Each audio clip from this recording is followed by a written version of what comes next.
Hello guys, in today's video I'm going to show you how to fix when Xbox app is not installing or downloading your games.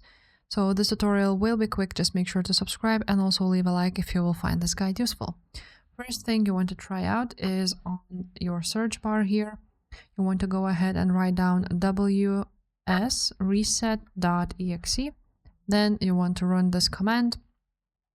It will open up your Microsoft Store and after that you can close it, and now you can go ahead and check if Xbox started to download your games. After that, if that didn't work, go ahead on Microsoft Store, right click on it, go to App Settings. After that you want to scroll down, click Terminate. After that click Repair and then Reset. Check if that fixed your problem. If not, you can also go ahead and do the same for Xbox application. Xbox, then App Settings, and then go ahead and do Repair and Reset for Xbox app too.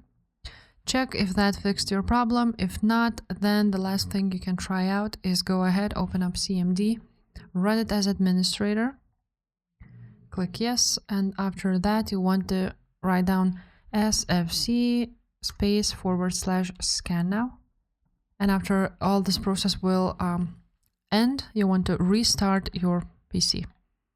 Just go ahead, click restart, and after that your problem should be fixed. So if this video was helpful, make sure to subscribe and I will see you next time. Bye.